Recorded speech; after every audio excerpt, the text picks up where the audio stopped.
भिखारी थे, भिखारी बन के नहीं, डिमांड लेके नहीं। उसको तो अपने आप को शुद्ध करके समर्पण करो, अंतःकरण शुद्ध हो, कुछ नहीं चाहिए संसार का, शून्य निरपेक्ष परमात्मा से मिलना हो, परमात्मा की होके जिस होके जाओ।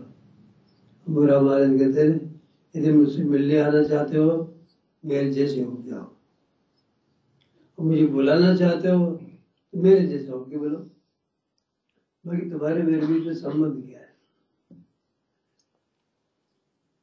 वो रात और दिन भजन में रहते थे, अब कोई संसारी बात बोल के आपने कहते कैसे उनके दिमाग में आएगी, ठोकर सी लगती है। संसार की बात कैसी लगती है, किसी ने पत्थर मार दिया होगा। ऐसे आनंद से भरे हुए रहते हैं, और ये संसार की बात है, किसका तो सामने किसका की जरूरत नहीं है। आप भजन करो, आपकी सब बातें ईश्वर जानता है, वो ठीक कर देगा। डिमांड क्यों करते हो, इसका मतलब आप उनको ज्ञान नहीं है, आपको ये मतलब है सुसम ज्ञान है। तो आप अगर भजन करोगे तो आपके मन की बात उसको पता है, ठीक समय पर सब पूरी कर देगा वो, जैसा ठीक समझेगा वैसा करेगा। हम जैसे चाहते हैं वैसा वो करे जरूरी नहीं, तो हम हमारा वो सेवक थोड़ी है, हमारा स्वामी मालिक है, संसार का मालिक है। ये प्रत्येक जीव के लिए जो उचित होगा वो करेगा, प्रत्येक जीव के जो कर्म भोग है उसे करना पड़ेगा, जैसे करेगा वो। कर्म भोग को टाल देना जीव के लिए उचित नहीं है, कौन भोगेगा फिर आपके कर्म बताओ। अगर टाल भी दिए जाए तो अगली पीढ़ी में जाएंगे वो, आपके संतानों में जाएंगे, अगली पीढ़ी में जाएंगे। अब कोई सतपुरुष यही सोचे तुम्हारे कर्म टाल दिए तो टलते नहीं है, वो जाते हैं अगली पीढ़ी में और उनको भोगना पड़ता है। जिनको पिता ऋण करके छोड़ जाए तो उसके बेटे चुकाते हैं, उसको मकान मिल जाते हैं, बेटे चुकाते हैं, ऋण को वो चुकाना पड़ता है। तो कर्म करके यदि आप उसका फल नहीं प्राप्त करो, कर्म फल भोग नहीं हो, कर्म आपसे हटा दी जाए आपसे, तो फिर उनका भोग दूसरों को करना, आप पीढ़ी के आगे आगे वाली पीढ़ी को करना, तो कितनी गलत बात हो जाएगी। कर्म आगे भोगे वो, ये तो अन्याय हो जाएगा ना। ईश्वर ऐसा करते नहीं है, भोग के शुद्ध हो जाता हो ज्यादा अच्छा है।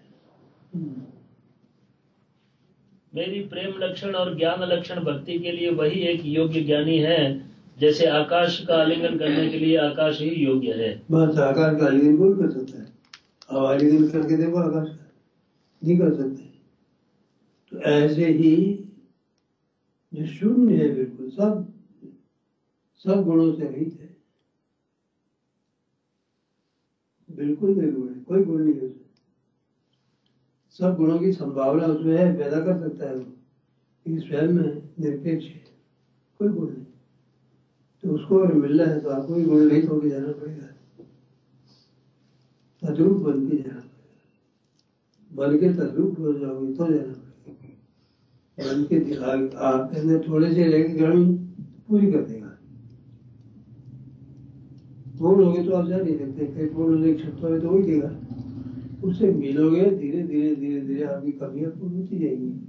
कमी को पूर्ण होने के लिए आपको तैयार रहना चाहिए, जो भी कमी है उसको दूर करेंगे, उसको परमात्मा जो कमी दूर करना चाहेंगे पूरी कर देंगे, हटा देंगे। इसके लिए तैयार होकर जाओ तो पूरी हो जाएगी, सब आपकी सब कमियां दूर होती है। मिलते मिलते कब इस लकड़ी को डाल दो आग में, धीरे धीरे सारी जल जाएगी, एकदम तो नहीं जलती, टाइम लगता है जलने में। वैसे आदमी की कमियों को भी दूर होने में समय लगता है, तो घबराना नहीं चाहिए, अगर कमी है दूर हो जाएगी। ये लगे रहो तभी तो दूर होगी। हाँ लगे नहीं रहो, बीच में हट जाओ तो फिर लकड़ी जलेगी नहीं, बीच में निकाल के रखो, आराम करने दो लकड़ी को, तो निकाल कैसे चलेगी, टाइम बहुत ज्यादा लग जाएगा। दूसरे फिर 5 मिनट के लिए डाल दी, फिर निकाल के रख दी।